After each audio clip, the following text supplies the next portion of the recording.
Ok, Prontinho, já está gravando. ótimo. Então, o Marcelo me convidou para poder coordenar esse encontro do ano, né? O encontro de outubro. Fico muito feliz, que é o primeiro encontro depois da eleição do Lula, e poder falar de arte neste momento, neste encontro, né? Nesse tempo de dureza que a gente viveu aí, vive aí, quais as interlocuções possíveis hoje da arte com a psicanálise, né? O que a arte nos ensina, quando Freud fala que, seja qual for o caminho que eu escolher, poeta já passou por ele antes de mim, né? Acho que a arte nos apresenta algo antes mesmo de podermos visualizar com outros olhos, né? Por isso eu convidei, né, para esse encontro duas artistas para a gente conversar sobre os trabalhos delas.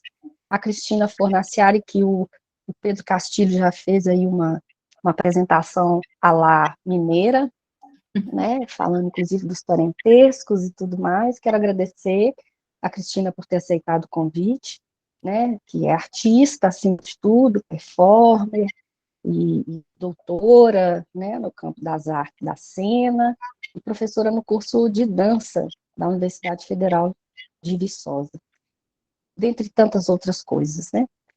Mas, por conta disso também, eu convidei a Renata Maia, que é recém-chegada pelas bandas de cá, no período que eu estava formalizando já o convite para a Cristina, eu ganhei o presente de um convite para orientar a Renata, junto com a Margarete, que é uma artista, bailarina, além de pedagoga, e é diretora de um espaço de dança muito interessante, e está fazendo um mestrado sobre dança e psicanálise. Então, eu achei que poderia ser uma conversa ótima. A Cristina pediu que Renata falasse primeiro, né? Porque a Renata está investigando algumas coisas, ela trouxe um texto para a gente, onde ela apresenta as perguntas que ela tem em relação a esse trabalho, né? E que nossa roda de conversa aqui possa ajudá-la a formular mais perguntas ainda, porque resposta eu juro para você que você não vai encontrar, Renata, né? E assim como Cristina também trouxe para a gente alguns textos para a gente aquecer aqui os nossos pensamentos para a conversa, né, e a nossa sensibilidade. Então, eu vou fazer o seguinte, eu vou passar a palavra para a Renata, passo depois a palavra para a Cristina, e depois a gente põe a roda para girar. Agradeço, Renata, ter aceito o convite também, e todo mundo que está aqui, Lula lá! Vamos lá. Oi, gente, boa tarde. Obrigada também pelo convite, Lidéria. Obrigada por ter aceitado o convite, né? A orientação. Você e Margarete juntas, eu estou me sentindo, assim, privilegiada por esse diálogo com as duas. E, bom, eu acho que é a primeira vez que eu falo, né, do meu trabalho num grupo tão diverso, né, como esse. Então, levando em consideração o tanto que eu sei que as palavras podem se perder, eu vou preferir ler, eu acho que eu vou ficar mais confortável. Esse texto é resultado de, né, assim, já tem uns 5 anos que eu venho, né, trabalhando eu sou professora há 18 anos de dança, eu trabalho oficialmente com improvisação, né, com mulheres desde 2015, e eu comecei a construir esse texto no início da pandemia, porque eu participei de um cartel sobre feminino. Então, vamos lá. Chama Monólogo Dançante. É sabido pela psicanálise e, consequentemente, pelos psicanalistas, que é algo que escapa à palavra. Há sempre um resto, um não dito, algo ocultado, mas que precisa ser expressado, sintomatizado. Freud denomina de solicitação somática a propensão de algumas pessoas de transformar dor física em dor psíquica. Ele indica que o sintoma histérico não se produz sem esse processo. Para ele, haveria um grau máximo de tensão emotiva que o organismo poderia tolerar. Sendo assim, quando essa quantidade é aumentada pela somação, até um ponto além da tolerância do indivíduo, dar-se-ia o ímpeto à conversão. Para a psicanálise, o corpo se apresenta na dimensão do discurso, sendo também a condição de existência desse discurso. Diante disso, me pergunto, o que pode um corpo diante do inominável? O que pode um corpo diante do impossível de ser dito? O que pode um corpo diante do sentimento que dilacera e da palavra que escapa? O que fazer com essa emoção que toca o corpo? No filme Inocência Roubada, baseado em fatos reais, a protagonista Odete, representada pela atriz Andréa Visconti, é uma bailarina que sofreu abuso sexual na infância.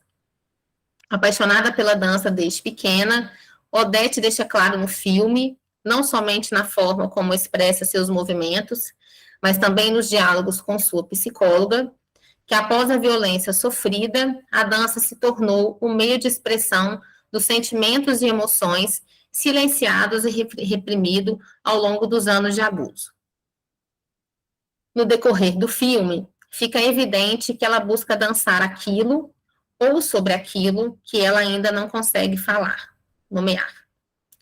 No consultório da psicóloga, ela diz: eu não sou muito de falar, eu danço. Segundo Laban, Apud de Boursier, a dança é o meio de dizer o indizível, da mesma forma que a característica da poesia é ultrapassar o sentido estrito das palavras. Ele acredita que a dança seja um meio de introspecção profunda, que ela revela ao homem suas tendências fundamentais, a partir desse ponto, projeta-o para o futuro, fazendo-o, então, pressentir sua personalidade virtual, que poderia realizar indo até o fim de suas pulsões. Como afirma Miller, Apud Lise, em seu curso O Ser e Um, o acontecimento de corpo é a percussão da língua sobre o corpo. É o traumatismo da língua e é da ordem de um real sem lei. Real sem sentido que surge do impacto das palavras sobre o corpo, que está na raiz do sintoma. Algo do dizer que toca e ressoa no corpo, um dizer que faz acontecimento. Na história da dança, temos uma variedade de estilos e técnicas. O balé clássico, o jazz, a dança contemporânea. E nesse texto, nessa interlocução, é com a improvisação em dança. E nesse texto, nossa interlocução é com a improvisação em dança. Pois nesse estilo, não nos atemos ao produto, mas sim ao processo. Buscamos conferir existência a uma matéria inexistente, encontrar caminhos para o desconhecido, e o não criado, expressado, falado. Segundo Backwalter, ao refletirmos sobre a dança, temos que enfrentar a complexidade que se dá ao falar de algo que é efêmero e que nunca se repete de forma exata. E na improvisação, o bailarino sempre se depara com o real da criação imediata. A pesquisadora Raquel Gouveia explicita a improvisação como esse fenômeno de criação imediata da dança, que não se limita ao que parece, à consciência, a qual não está necessariamente submetida à intencionalidade. Se prolonga em direção ao virtual, ao invisível, ao imperceptível, que se mostra nas fronteiras entre inconsciente e consciente. Na improvisação, assim como na análise, estamos nos referindo aos processos subjetivos do sujeito, pois no ato de improvisar, o bailarino explora e investiga sua própria subjetividade. Enquanto está improvisando, fatores pessoais, sua história, seu biotipo, estabelecem os limites na infinitude de movimentos possíveis e impossíveis. A improvisação não tem como foco apresentar a potência que há no corpo, ela deixa em evidência também as faltas. Na verdade, seu foco não está no corpo, na dança, mas sim no sujeito que dança e no como ele constrói essa dança. Odete, a bailarina que tenta fazer da dança, do dançar, um espaço para suportar o seu passado sofrido, quando começa a frequentar o consultório da psicóloga, percebe que ela não poderia se desfazer daquele corpo que sofreu violência, porque aquele era seu único corpo. Mas sabemos que a psicanálise e a arte geram deslocamentos, e que ela poderia fazer uma passagem de corpo imaginário para corpo simbólico. A dança mostrou que o corpo dela não servia somente para ser violentado, e que mesmo após sofrer os abusos, ele podia dizer de outras coisas e dançar para além da história vivida no passado. Penso que esses encontros entre a sala de dança e o consultório da psicóloga foram essenciais para que ela elaborasse esse gozo que girava ao redor do sofrimento e da repetição da violência sofrida, já que a sua relação desmedida com drogas a levava a um lugar de violência para consigo mesma. A partir dessas reflexões, me pergunto se a improvisação em dança poderia ser uma espécie de associação livre dos movimentos, dos gestos corporais. Se poderia o ato de dançar, improvisar, ser um saber fazer com essa palavra que toca o corpo. Uma borda para essa emoção inominável, um meio para quem sabe alcançar a nomeação. É isso. Muito legal. Renata, você quer contar um pouquinho para a gente de onde que surge essa investigação, Sim. do seu trabalho com a Kinesis? Bom, hoje eu tenho uma escola, né? Ela chama Kinesis. O foco da Kinesis é a improvisação em dança. Eu comecei a trabalhar com adultos em 2015, de uma forma espontânea. Eu trabalhava numa escola, né, de Belo Horizonte, e me deram essa turma depois de uma temporada em São Paulo. Eu fui para São Paulo dançar numa companhia e fui também estudar improvisação. O meu desejo de estudar improvisação vem da minha história, né, como bailarina, porque eu tive muitas questões, né, assim, impedimentos de dançar por questões físicas, por limitações físicas.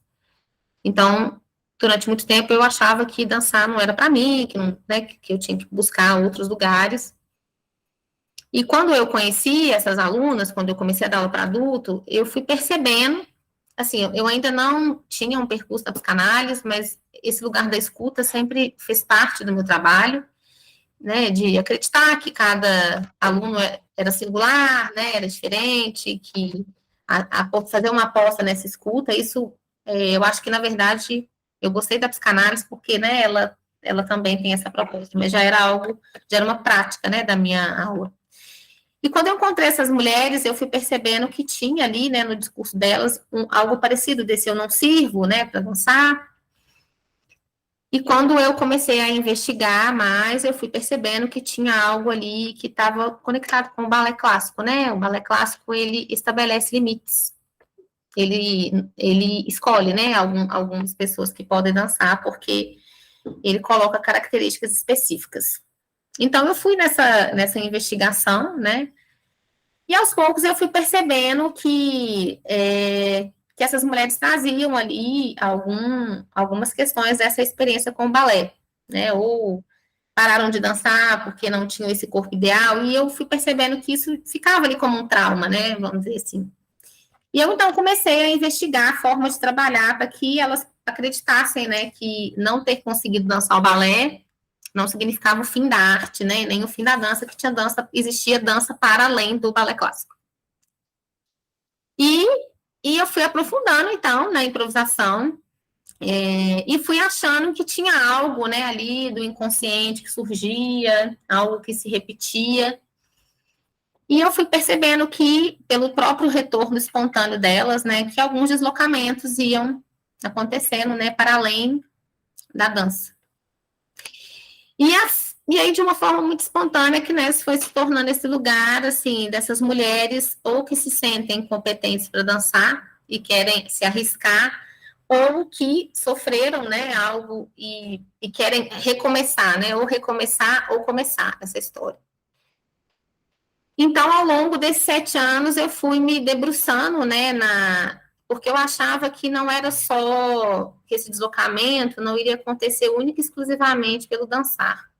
Eu achava que, como esse corpo delas foi considerado incapaz ou incompetente para dançar pela via da palavra, né, como fala no texto, é alguém que chega e fala que você não serve, né, eu achava que não seria só pelo simples dançar. Então, eu fui colocando as rodas de conversa, né, nas aulas, no final das aulas, e fui entendendo, então, que tinha algo, né, dessa marca como acontece no filme, né, que nessa dança, nessa dança, nesse círculo que hoje eu nem sei mais quem começa primeiro aqui na escola, porque eu já vejo esse encontro muito junto, né, assim, igual eu coloco na dissertação, dança e fala e dança, eu fui percebendo que deslocamentos, né, foram acontecendo e elas foram passando de se sentir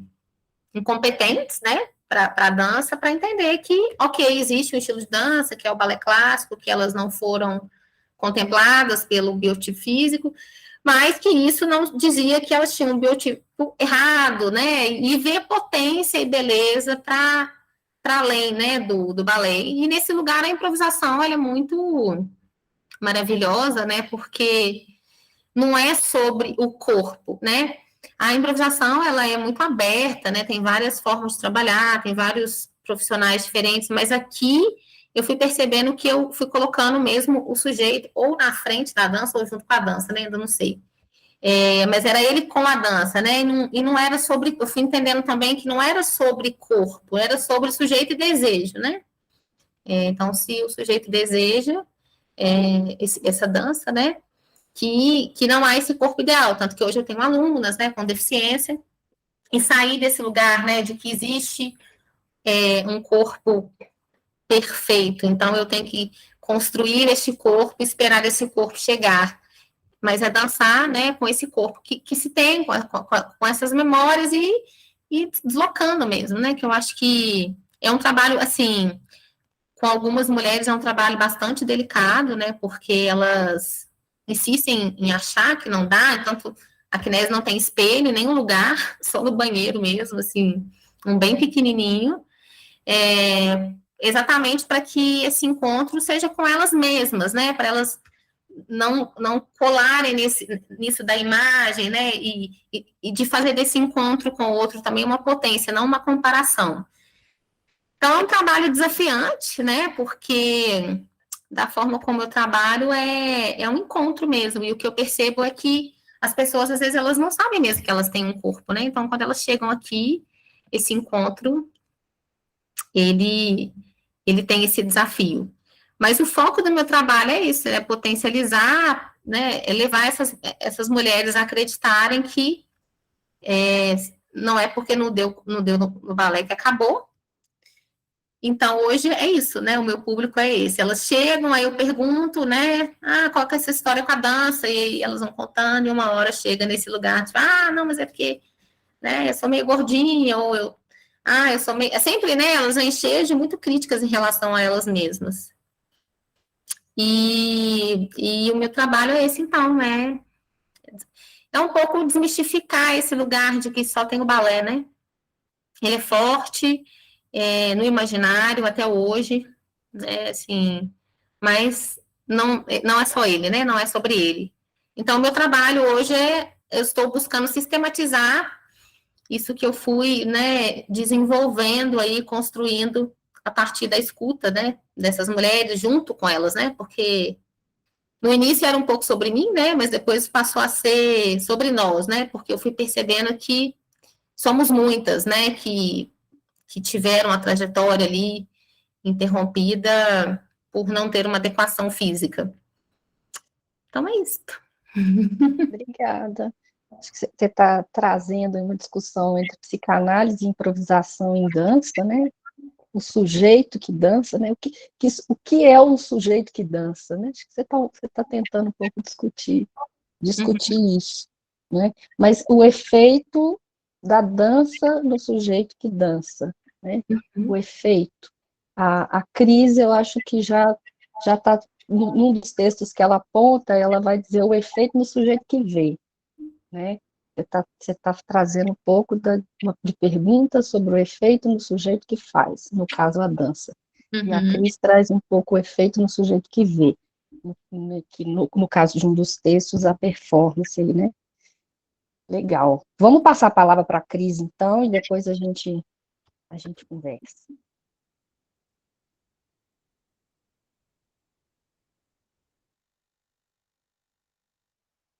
Cristina? Vamos lá. Eu estava procurando aqui o botãozinho para ligar ligar a câmera e o som. É muito interessante a abordagem da Renata, né? E como a Libéria disse, em algumas práticas artísticas minhas, realmente, como vocês puderam ver no texto, quem teve a oportunidade aí de ler, eu foco muito nesse sujeito que olha a obra e que participa da obra, né?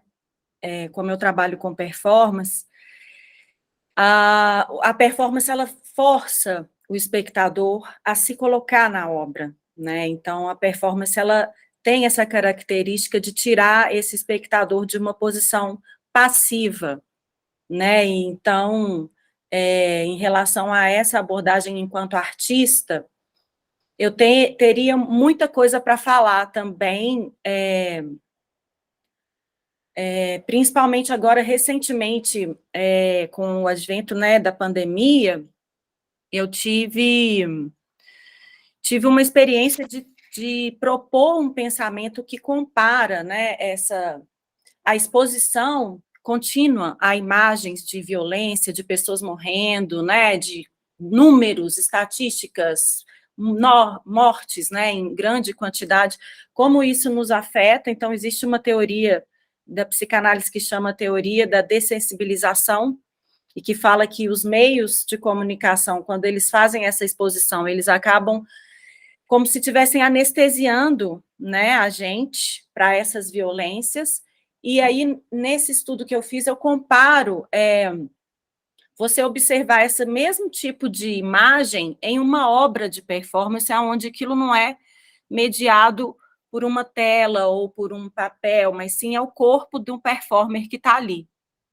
Né? E aí, né, nesse estudo, eu verifiquei que existe uma identificação, né, dessa pessoa que vê a obra com o corpo presente, muito maior do que essa exposição contínua às telas, enfim, à exposição midiática, né? Então, isso foi bem interessante. Nessa análise, eu uso algumas obras minhas para tecer esse pensamento, e uma delas, para exemplificar para vocês, eu como 33 pimentas em uma dessas obras que eu trago para análise. Foi uma obra que foi criada no início de 2016, vocês devem se lembrar que houve um terrível caso de estupro coletivo no Rio de Janeiro, foi logo no início de 2016, e aí o que a gente soube era que 33 homens haviam abusado dessa menina de 16 anos, amando justamente do namorado dela por uma suspeita de traição.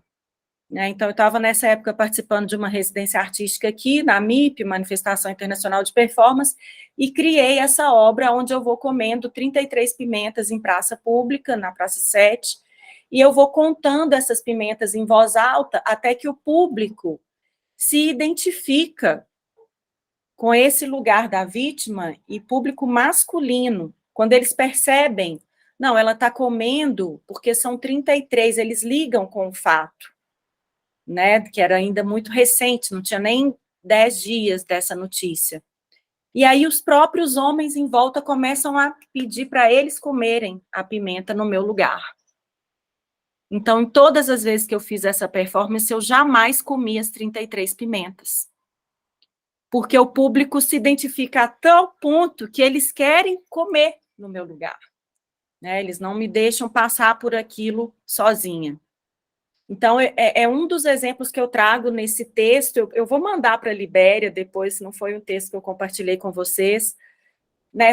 Eu quis fazer essa introdução porque essa seria uma fala mais artística, talvez.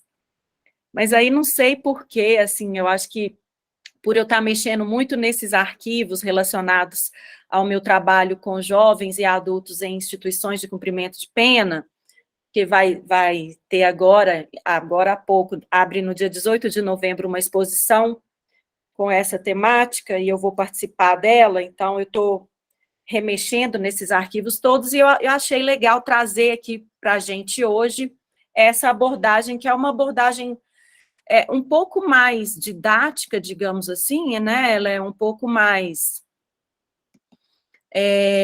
focada no fazer, né, para a gente que trabalha com esse público, enquanto professores, enquanto psicanálise, enquanto arte educadores.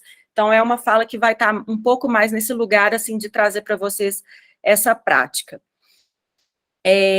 Gente, eu não ia ler, mas eu vou ler, porque, assim, eu vou falar para vocês de verdade, eu estou numa mega ressaca, entendeu?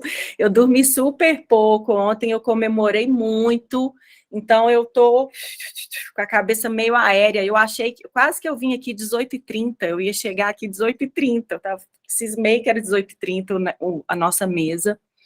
Então, para evitar outros tipos de erro, eu vou dar uma lida nesse texto para vocês, que é um texto curto. E aí, é um dos enviados, Cristina? Oi? É um dos textos enviados? Não, né? Não, é outro. Tá. Em algum dos... ele nem está um texto na íntegra, eu recortei ele porque eu peguei só as partes realmente que interessam mais a gente. Em alguns momentos eu vou compartilhar a tela, porque dentro desse texto, à medida que eu vou falando, eu cito alguns trabalhos e aí eu compartilho para que vocês também possam ver o que está passando aqui na minha tela. Então, vamos lá. Esse texto ele vai descrever e analisar algumas das propostas realizadas na APAC, que é a Associação de Proteção e Assistência ao Condenado em Viçosa MG, entre março de 2016 e março de 2018, com o intuito de demonstrar como o direito, né, no caso, o direito às artes, se constitui dando voz aos envolvidos através dos projetos. Então, nesse texto eu vou buscar revelar os procedimentos adotados nos ateliês artísticos, exemplificando apenas alguns desses encontros.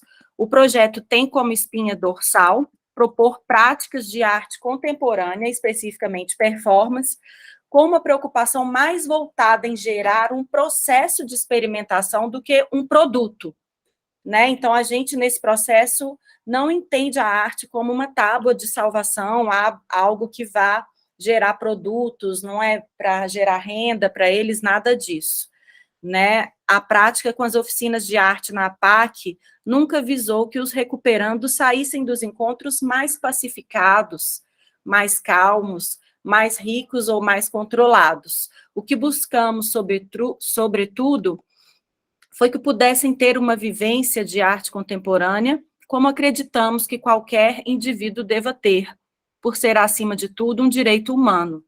Obviamente, no contexto da APAC, inevitavelmente, esse efeito terapêutico ocorre também, mas o objetivo das oficinas em si não é esse. Então, a ideia dessas oficinas é colocar em prática um princípio, né, de que a pena, ela é apenas de privação de liberdade.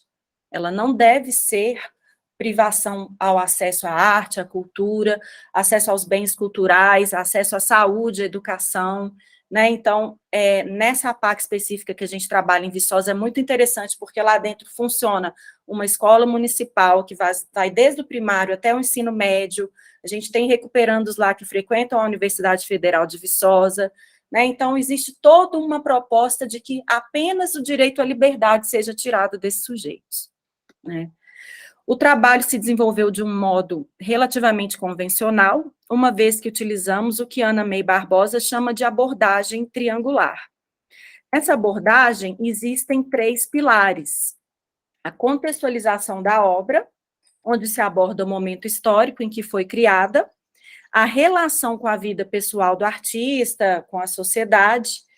Depois vem a fruição da obra, que é o contato com as obras propriamente ditas, né? Então, indo a museus, espetáculos, ou por meio de livros, DVDs, e, por fim, fazer, que é o momento onde esses indivíduos vão colocar a mão na massa e vão experimentar esse processo desse artista que a gente analisou, né? Então, eu vou compartilhar aqui com vocês essa imagem.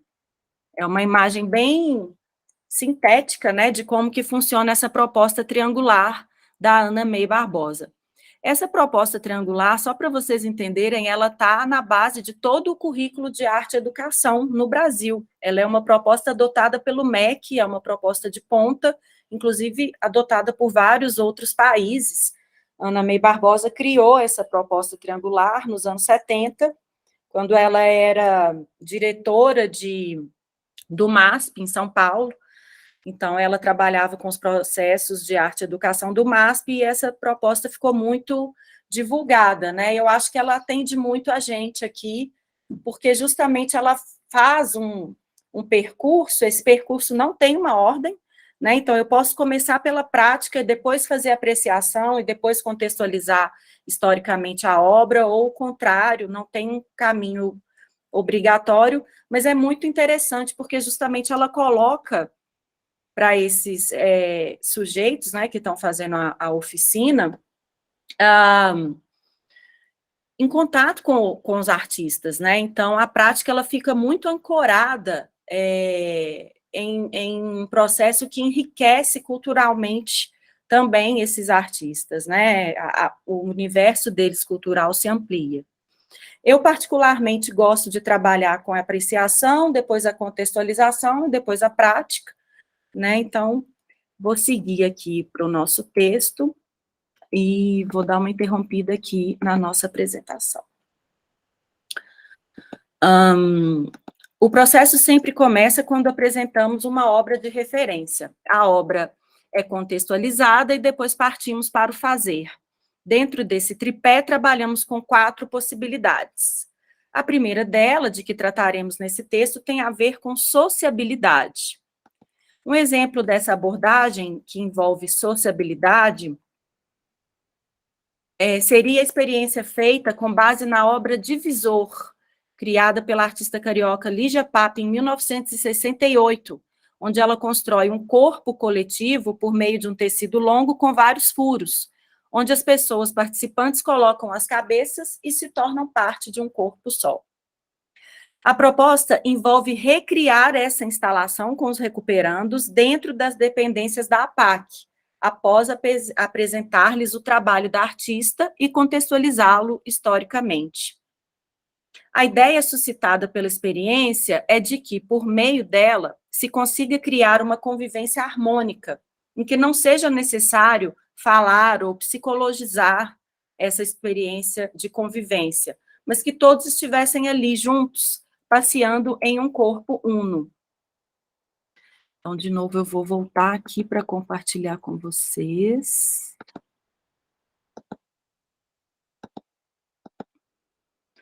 Para a gente ver essa obra da Lígia.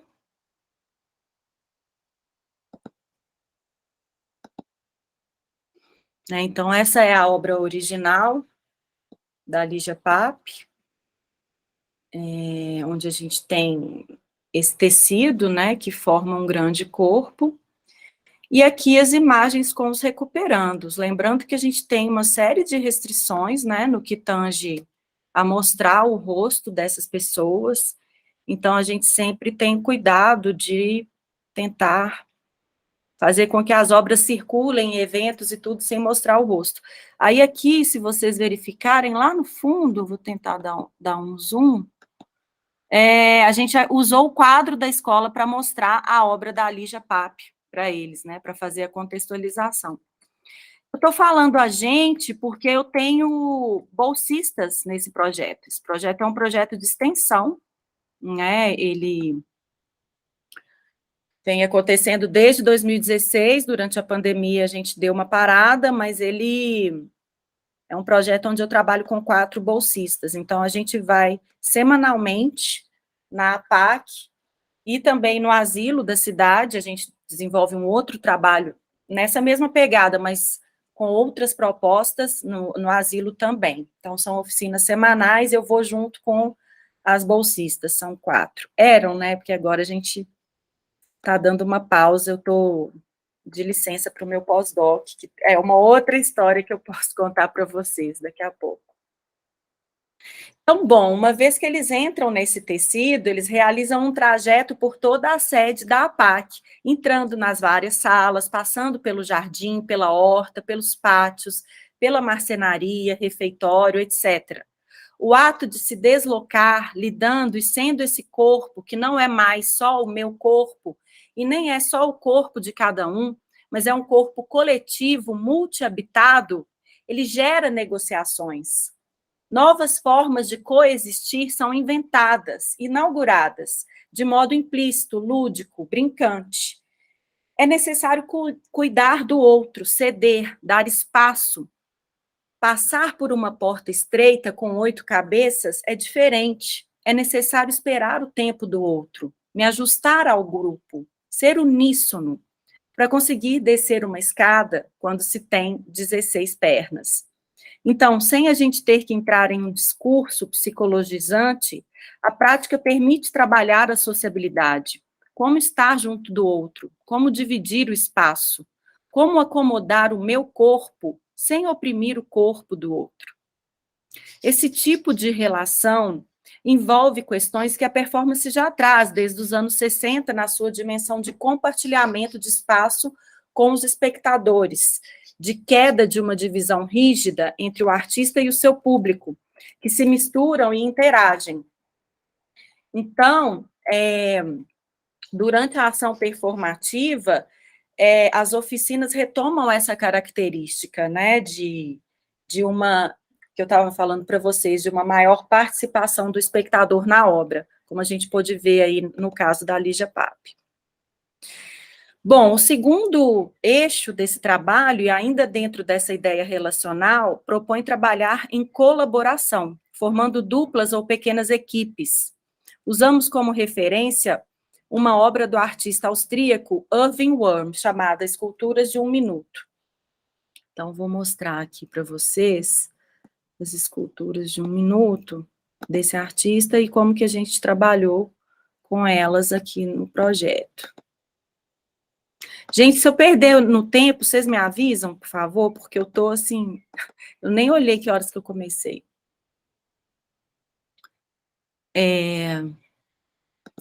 Então, é muito interessante porque o que esse artista propõe são obras, ele chama de esculturas de um minuto, porque essas obras, elas colocam o espectador / artista em uma posição que ele não consegue sustentar por muito tempo, né? Então, essas garrafas inevitavelmente vão começar a cair, essa garrafa na boca vai começar a doer, ele vai soltar. Então, enfim, é uma série enorme, né, de trabalhos, todos com essa mesma ideia. E é muito legal, porque a gente não precisa de ter materiais específicos para trabalhar a arte, né? Dá para a gente fazer essas esculturas com qualquer objeto. Isso vai entrar depois em um outro, pilar desse trabalho. Mas aqui é o Irving Worm, fazendo a obra dele, e aqui o modo como a gente trabalhou lá na PAC Viçosa. Então, aqui a gente tem um pequeno grupo, 2 recuperandos, e outro grupo montou a escultura no corpo desses recuperandos e fotografou, né? Então, a gente trabalha com essa ideia de colaboração, né? De como que a gente consegue fazer uma equipe, né? E é óbvio, né? Essas situações de insustentabilidade dialogam muito com o passado desses sujeitos, né? Com o modo como eles foram parar ali na PAC. Então, a gente não precisa falar nada sobre as situações em que eles se envolveram com crime, nada disso é levantado, mas as esculturas de um minuto falam dessas instabilidades, né? E acabam trazendo um protagonismo para a colaboração. Então, nessa obra, o artista cria com o corpo e com objetos do cotidiano posições bem difíceis de se conseguir manter por muito tempo, porque o corpo está apoiado nesses objetos soltos no espaço. Assim, utilizamos objetos disponíveis no próprio espaço da PAC e propomos que os recuperandos criem suas próprias esculturas, numa releitura do Irving Worm. Cria-se uma metáfora muito forte para a condição desses indivíduos na vida. Eles sustentarem o lugar marginal onde eles estão na sociedade por muito tempo não é viável. É uma vida que tem uma instabilidade evidente. Essa precariedade seu equilíbrio tão instável, é algo presente, tanto na escultura de Irving Worm, quanto na vida dos recuperandos. Não se chega a verbalizar de forma direta, mas a metáfora está construída e fala dessa realidade. Nessa oficina se trabalha em equipes com uma pessoa que vai ser o sujeito da obra, que vai dirigir a coisa toda, né, e outra que vai fotografar as esculturas, depois esses papéis são trocados. Temos, assim, a oportunidade de trabalhar em conjunto, criar coletivamente, negociar a participação de cada um, sem precisar de uma hierarquia determinada ou rígida. A atividade permite a reflexão sobre o esforço que se faz para manter posições e situações que não são de equilíbrio, que não são confortáveis. Nós, oficineiros, também entramos nas práticas. Nós não ficamos apenas na posição de propositores. Esse jogo com os moradores da APAC costuma surpreendê-los e abrir espaço para trocas e questionamentos muito interessantes. A terceira abordagem dessas oficinas seria a da desmistificação da arte. Temos que pensar que esses indivíduos não tiveram, de um modo geral, contato com bens culturais ofertados em museus e galerias de arte. Enxergam arte como algo que não é para eles, algo chato, algo que não vão entender. Por isso, insistimos em trabalhar com artistas que trazem uma linguagem mediada por objetos e fatos do cotidiano, coisas que todos nós temos. São obras que eles também poderiam fazer. Ou seja, estamos dizendo para eles, com a escolha dessa metodologia, que arte não é coisa de artista. A arte é coisa da vida. Para trabalhar isso, um dos artistas que trouxemos é a mineira Rosângela Renault, que criou a série fotográfica Cicatriz, a partir de imagens obtidas no acervo do Museu Penitenciário Paulista. Nelas, presidiários retratam seus corpos, suas tatuagens e cicatrizes. Então, a gente passou pelos mesmos passos de contextualizar artista, de ver obras de referência, para chegar ao fazer. Nesse caso, foi levada uma câmera semiprofissional e, novamente, trabalhamos em duplas ou trios, montando essas composições, tendo alguém como suporte que oferecia a cicatriz, tatuagem, e outro que fotografava essa marca sobre o corpo. O processo é muito rico e instigante, porque aos poucos vão surgindo aberturas, máscaras vão caindo, e eles vão se permitindo brincar, jogar com o outro, pois a dinâmica vai se tornando divertida. Ao narrar motivos e simbolismos, tanto das tatuagens quanto das cicatrizes, os próprios recuperandos revelam-se, e ao se abrirem, permitem o encontro com o outro. Então, o rosto está sempre escondido, o corpo é que faz parte da montagem final da obra. O corpo existe como um ímã nessas obras, que capta as coisas do entorno e as faz permanentes, como memória viva na pele. Vou mostrar aqui para vocês, de novo, um pouco desse trabalho.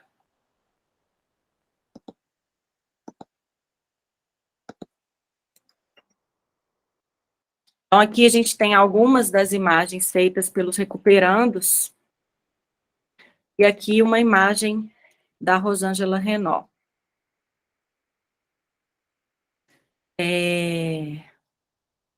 São imagens muito bonitas também, porque, em termos de estética, né, essas tatuagens, muitas vezes, elas são feitas de uma forma doméstica nos presídios, né? Então, geram estruturas completamente pessoais, né? Existe uma pessoalidade ali naquele traço. Bom, já caminhando para o final, a quarta e última abordagem foca na perspectiva de criar metáforas potentes para a geração de novas memórias e de reinvenção de si, a partir de diversas práticas. Dentro dessa dimensão metafórica, propusemos a intervenção intitulada Invisibilidade Social, a partir da obra do artista mineiro Paulo Nazaré. Podemos refletir de modo não verbal sobre como determinados grupos sociais sofrem o efeito da exclusão. Buscamos um olhar voltado para as pessoas encarceradas. A pena dessas pessoas é de privação de liberdade, contudo, outros dispositivos de penalização informal se aplicam de forma ostensiva, muitas vezes negando possibilidades de mecanismos de ressocialização. A escolha por recriar a série de fotografias em que se apaga o corpo, acho que aqui eu vou mostrar para vocês enquanto eu leio, porque fica melhor para vocês entenderem.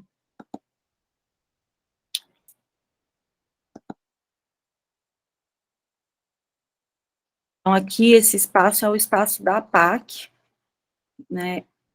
Novamente, a gente trabalha em colaboração, então as fotografias também são deles, a montagem é toda deles, né? A escultura que se faz, os objetos que são escolhidos são deles.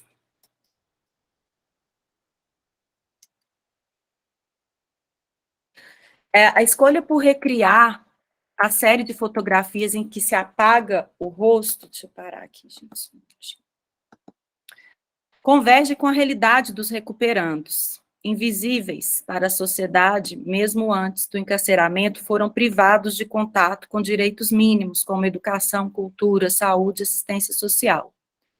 Muitos desses indivíduos são vistos pelo Estado somente no momento de seu encarceramento. Até então, o contato com programas sociais era nulo. Assim, ao apagar o rosto desses sujeitos, metaforicamente se pretende falar tanto dessa invisibilidade anterior à pena, quanto aquela que o ex-presidiário irá carregar para sempre. Apaga-se o estima de ter passado por o período de encarceramento. Jamais apaga-se o estima de ter passado por um período de encarceramento. Mas aqui, na obra, sim, se apaga esse estigma. As práticas artísticas revelaram-se um importante aliado no processo de transformação desses sujeitos, renovando o olhar da sociedade sobre eles, mas principalmente alterando o modo como eles próprios se veem. As aulas são preparadas semanalmente com enfoque em artistas específicos dedicados à performance. Ao longo do semestre, as aulas também vêm abrangendo outras linguagens artísticas, como as artes visuais, onde também trabalhamos com colagens e outras atividades que compreendem a arte contemporânea. Os alunos, todos homens, ao longo do semestre, pareciam já sentir-se mais à vontade. Com a experiência, as relações estreitaram-se e os recuperandos participavam de forma ativa nas propostas.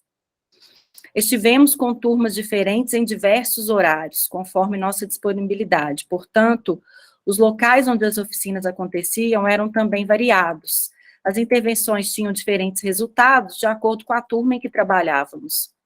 Uma das grandes características desse nosso projeto em performance é trabalhar precisamente com o material encontrado no local da oficina-aula. Portanto, trabalhar com os recursos disponíveis era uma condição para que as intervenções acontecessem. Em algumas situações, a falta de material didático foi evidenciada. Providenciamos, em algumas poucas vezes, materiais que não eram oferecidos no local, de acordo com o planejamento daquele dia. Trabalhamos principalmente com a metodologia da problematização, uma metodologia freiriana. Por meio das nossas intervenções artísticas, trazíamos situações que poderiam ser encontradas no cotidiano dos recuperandos e que poderiam levar a uma reflexão posteriormente à atividade. Assim, o comprometimento com a poética propiciava não somente um conhecimento técnico, como um desdobramento do que aquele ato poderia vir a oferecer para esses sujeitos. O texto continua, gente, mas eu vou parar por aqui. Acho que meu tempo também já está esgotado. E para oportunizar, né, que a gente possa conversar um pouquinho sobre esse texto ou sobre os outros que eu mandei. É isso. Muito obrigada. Obrigada a você, Cristina. Que delícia, assim. Eu estou caindo e voltando toda hora. Eu acho que eu estou assim, desse jeito hoje, caindo e voltando, também me recuperando de ontem, viu, Cristina? A gente tem esse direito, né, Libério? Mas eu achei muito interessante você começar. Libério, só um Oi. minutinho, vou parar de gravar então, tá? Tá, joia. Obrigada, Mônica. Eu achei muito interessante você começar com a Ana